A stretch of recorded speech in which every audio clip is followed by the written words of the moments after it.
Някои от популярните суеверия, свързани с бременността. След като разбере, че е бременна, жената не трябва да казва за това на никого до 3-я месец, за да не загуби бебето, е едно от поверията. И още такива. След 3-я месец от бременността не трябва обаче да се крие, защото трудно проговаря детето после. Ако жената е с плоско коремче и вирното дупе, детето ще бъде момиче, а ако е с изпъкнало коремче и сплескано дупе, момче. Начинът, по който се предсказва пола на детето, зависи от вкусовите предпочитания на майката. Ако хапва сладко и кисело, ще е момиче, ако похапва люто и солено, ще е момче. Ако на жената се поръси сол на главата, без тя да знае, и след това се докосне по носа, ще е момче, а ако се докосне по брадата – момиче. Казват, че ако жената се разхубави по време на бременността, ще има момиче, и обратното, ако залинее, ще има момче. Докато е бременна, жената не бива да се постригва, защото се вярва, че така ще отреже или смали мъжкото достоинство на бъдещото й дете. Когато майката види нещо за ядене, трябва задължително да го опита, за да не пометне и да не е злоядо детето, казват старите хора. Ако майката открадне или вземе нещо тайно и след това се докосне някъде, детето там ще има белег на това, което е откраднато.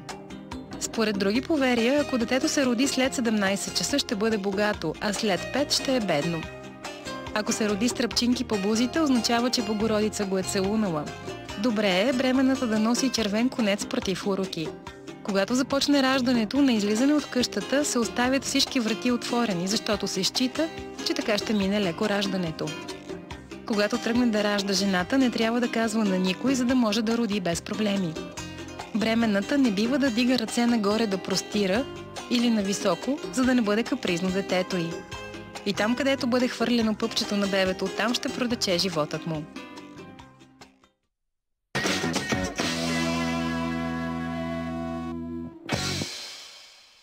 Казват, че бременността е онзи период на живота на жената, през която тя се движи емоционално от едната до другата крайност. От щастливите мигове до депресията. Как се чувстваме щастливи и спокойни, красиви през бременността? За това ще си говорим с първият ми гост днес. В студиото вече е психолога Анастасия Грозева. Здравей, Анастасия, радвам се, че си мой гост. Здравей. Не мога първо да не те попитам, съгласна ли си с това видео, което изгледахме за суеверията? Първо да ти благодаря за поканата. Относно суеверията, които бяха споменати, категорично не съм съгласна. С нито едно от всичките? С нито едно от всичките, тъй като много често бременните жени страдат, гледайки, слушайки подобни суеверия, от това, че не изживяват щастливо бременността си. Това са страхове, които пречат до голяма степен на една бременна жена да изживее щастливо своите мигове с бебенцето, което носи в себе си. Аз знам, че ти си майка на 2 дечица. През двете си бременности, всъщност не са ли ти минали тези мисли през главата, за които чухме преди малко? Защото все пак, както казахме, те са суеверия, но и бабите много често ги повтарят. На тебе не са ли те ги повтаряли? Да, на мен също са ми ги повтаряли. Зад гърба си имам 2 бременности, 2 много щастливи бременности. И вярвам, че е така, защото изживявах всяко едно нещо по изключително емоционален начин. Имах подкрепата на съпруга ми и не се вслушвах в тези съвети. По този начин се чувствах свободна. Добре, за някои от нещата съм съгласна, но за това, ако на една жена се дояде нещо и не е хубаво тя да не го опита, да не си хапне, за това ти придържала ли си се към това правило? Не. Хапвала съм си каквото ми се яде. Всяка майка, всяка бремена е изключително индивидуална. На някои им се яде страшно много по време на бременността, на други не. И всяка майка трябва да се съобразява със своята индивидуалност. А смяташ ли, аз съм имала 2 много приятни, леки бременности, заради това те са протекли по този начин, защото ти си психолог, знаеш по какъв начин да се контролираш, да контролираш емоционалното си състояние. Да, вярвам, че това имаше огромно значение, тъй като една бременна е хубаво да преминава през този период изключително спокойно, изключително много време да отделя на времето с бебето, което носи в себе си. Има много различни традиции в различни държави, например в Япония. По време на бременността майките имат свое пространство, специално създадено за бремени, което е изключително красиво. тъй като Тоест, вярват... какво означава това свое пространство? Не е ли думат своето пространство? Не, те отиват на специално място, което е предназначено за бремени, където всичко е много красиво. Те не биват по никакъв начин обезпокоявани с негативни изживявания. Именно поради тази причина е много хубаво една бременна да не изживява негативни емоции, да няма такива емоции, да се радва на това време, което има с бебенцето си.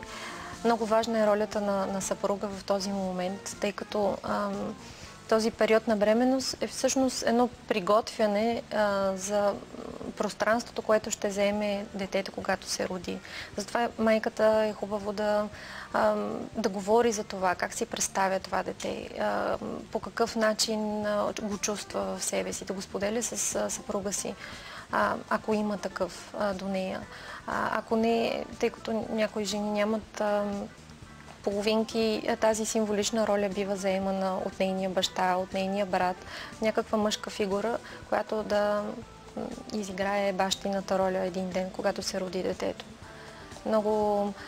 Много бременни майки не мислят достатъчно много за децата, които носят в себе си, не отделят достатъчно време на това и в момента, в който детето се роди, те споделят: на мен ми е странно това дете, което се роди, аз не знам какво да го правя. Аз нямам емоции към него. По никакъв начин не е правилно, но правилно ли пък абсолютно всяко нещо, което правим, да е свързано с мисълта аз съм бременна и да стигаме пък в другата крайност? Не, в никакъв случай. Ние на първо място сме личности. И следователно е хубаво да не променяме кой знае колко много нашия начин на живот, което, разбира се, изключва нездравословния начин на живот. Пиене, пушене, това е забранено по време на бременност, тъй като може да доведе до тежки неврологични и мозъчни травми при бебенцето. Но, напротив, една бременна жена трябва да се наслаждава на живота такъв какъвто е, защото след раждането предстои период на родителстване, което е съвсем различен период от този преди това. Да се разхожда, да има приятни изживявания, да общува с приятелки, да се вижда с... Да, но не смяташ ли, че днешното ежедневие и днешния забързан начин на живот на много дами, така като че ли това не им е напълно възможно, тъй като всяка една жена работи или случва се да има проблеми в работата и като че ли някакси негативните настроения се пренасят, може би, върху детето. Така е, има този елемент. Затова е хубаво майката, т.е. бъдещата майка, да мисли по време на тези стресови изживявания да пази детето си, да пази себе си, защото има изключително много психологически изследвания, които доказват, че депресивните състояния се предават от майка на дете. Тоест, ако майката може би е по-изнервена и детето ще бъде такова?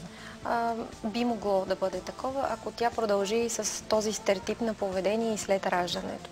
Но тъй като тя изгражда едно символично взаимоотношение с това бебе, още преди то да се е родило, тази тенденция продължава и след това. Затова е важно какво е мястото на това дете в нейното съзнание, в нейното сърце. Затова казвам, че е много важно да се говори за бебето. Какво ще бъде, да се споделя, защото също относно това суеверие, не знам дали го споменахте, да не се купуват неща преди раждането на детето, защото това не е хубаво. Напротив, това е нещо много положително, защото майката и бащата се подготвят психически за появата на нов човек. Чисто физиологически човек свиква с мисълта, че ще има друг член на семейството и по този начин, когато се появи детето, това не е толкова голям шок за родителите. Добре, казваш шок. Не смяташ ли, че когато едно дете е желано, искано и много чакано с голяма любов, то не би трябвало да е шок, независимо, че все пак родителите, ако това има първо дете, се сблъскват с много неща, които не са си мислили, че ще се сблъскат?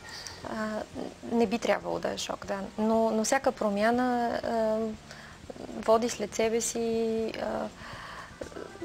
сътресение за организма, за психиката на човека. Но колкото повече бива направено място в съзнанието на майката, толкова повече детето, дори да има някакви трудности в отглеждането му, премине по-лесно през този период на адаптация на родителите. Ние говорихме за това, че жената, докато е бременна и се налага да работи, а пък може и в другата крайност през цялата бременност да не прави нищо. Това мислиш ли, че по някакъв начин отново рефлектира на нейното психическо и емоционално състояние, това бездействие? Със сигурност. Това е също една друга крайност, която не е положителна, тъй като майката трябва да бъде активна. Колкото по-активна е тя, колкото по-добре се чувства психически, толкова по-добре е това и за бебенцето, което носи в себе си. Така че активният живот е нещо изключително положително. Разбира се, слагам в скоби, ако бременността е проблематична и се налага по медицински причини тя да лежи. Добре, какво разбираш под един активен и пълноценен живот за бременната жена? Колко може да си позволява тя да е активна, да е пасивна, да работи или да не работи съответно? Много зависи от начина и на живота преди забременяването. Ако тя е била активна преди забременяването, няма проблем да бъде активна и след това. Тоест, ако тя е спортувала активно, хубаво е да продължи да спортува активно. Разбира се, в някакви граници лекарите ще се изкажат за това до каква степен. Не като мен. Аз си спортувах активно и после си спрях пасивно. Значи не е хубаво по никакъв начин да има рязка промяна в организма. Това може ли по някакъв начин да повлияе негативно на бременността на дадената жена? Стрес за организмът, например. Да. Би могло стреса да се отрази негативно, но той се отразява най-вече върху психиката на майката, на бъдещата майка. Това, че изведнъж тя била активна и забременявайки, трябва да промени изцяло начина си на живот. Това я стресира, плаши я страшно много. Какво ме чака от тук нататък? Аз загубих живота си, загубих младостта си. Загубих кариерата си. Именно. Така че това, което дадох като пример в Япония, това е един начин на мислене на тамошните разбирания. От това ние може да си вземем именно това, да се опитваме да сме спокойни по време на този период. Доколкото, разбира се, го позволява нашия темперамент, защото всеки има своя темперамент, своите личностни характеристики. Не може да изискваме от емоционален човек изведнъж да стане спокоен и тих. Това не би било естествено и не би било добре и за бебето. Както в началото на нашия разговор споменахме, че жените са много емоционални през този период.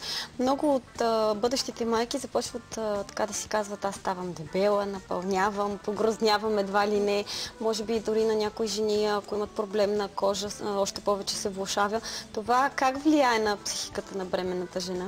Ами, не особено добре, ако тя се фиксира върху него и ако за нея това наистина има негативен ефект. Тук е и ролята на подкрепещата среда, в случая на съпруга, на партньора, който да я подкрепи и да й покаже, че въпреки коремчето и някой друг килограм отгоре, да, тя въпреки всичко е още атрактивна, че дори и повече. Аз смятам, че бременните жени имат своя си неповторим чар и красота. Така че ако една жена приеме тялото си такова каквото е и дори подчертае коремчето си, смятам, че би се отразило изключително положително в чисто женски план. Добре, смяташ ли, че е редно до някаква степен бременната да се ограничава не в качеството, а в количеството на храна? Смятам, че трябва да е средата. Не трябва да яде нито твърде много, нито пък да се ограничава.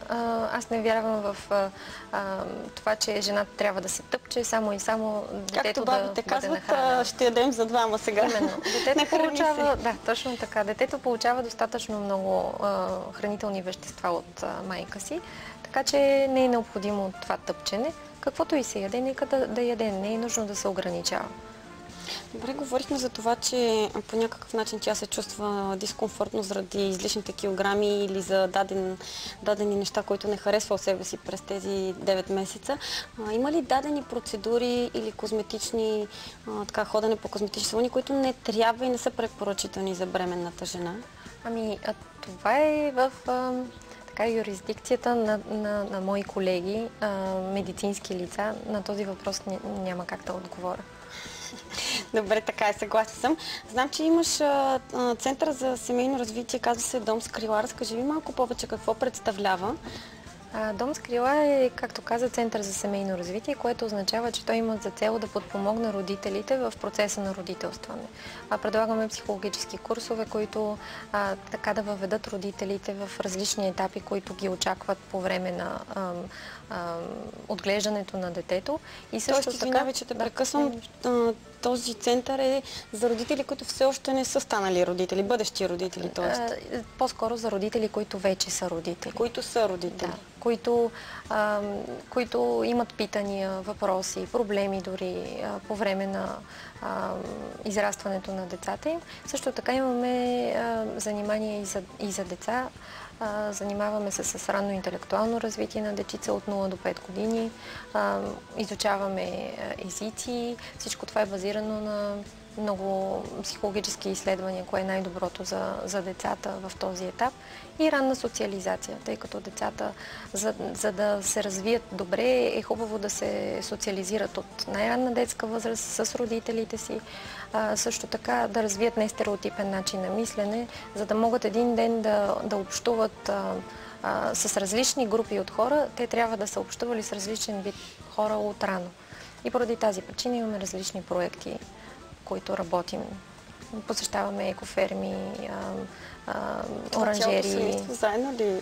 Всички заедно, да. Мама, татко и аз, както се казва. Татковците до сега не сме ги ангажирали много активно. Повече майките участват в петъчните ни занимания, когато посещаваме културни или природни обекти. Но такава е тенденцията и татковците да се включват в тези занимания. А като цяло, какви са най-често задаваните въпроси от страна на родителите? С каква идея и с каква презумпция идват те при вас? Ти каза вие какво им предлагате, но...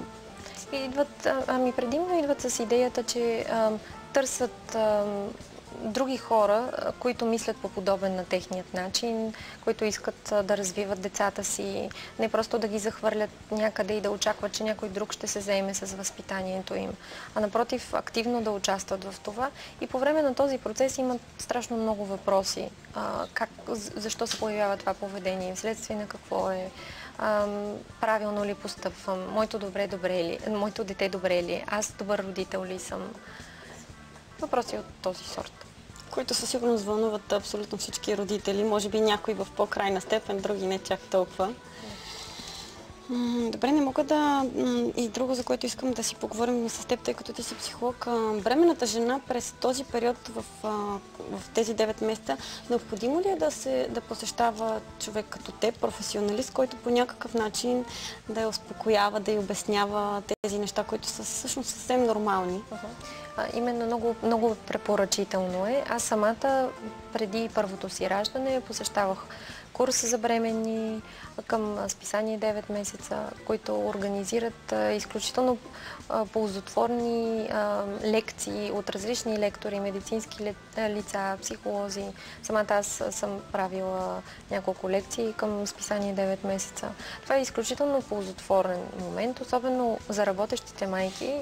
В момента, в който влезнат в периода на майчинство, ако отделят това време за това да прочетат някоя и друга книга, да посетят такива семинари, курсове. По този начин много по-лесно ще приемат появата на детето и когато то се появи, няма да се чудят как, примерно, да го изкъпат. Напротив, ще са подготвени, ще знаят как. И тук искам да вметна нещо много важно, че в периода на раждане на дете е много хубаво мъжа и жената да бъдат заедно в този момент. Тоест, мъжа да вземе полагаемата му се отпуска и те заедно да преминат през този етап на преобличане, къпане, адаптация. Да са едно цяло. Именно. Тъй като сме към финалата на нашия разговор, да те помоля за последни финални съвети към нашите зрителки и разбира се към всички настоящи и бъдещи майки. Това, което бих ги посъветвала е да се облякат на своята подкрепяща среда, т.е. на съпрузите си, да изживяват тези моменти заедно, да са изключително щастливи в този етап на бременност, да знаят, че ги очакват прекрасни мигове и да общуват активно с плода, който носят в себе си. Много ти благодаря за това гостуване. Така го правят жените. Продължава след рекламите по BBT. След малко в Така го правят жените. Среща с малките чаровници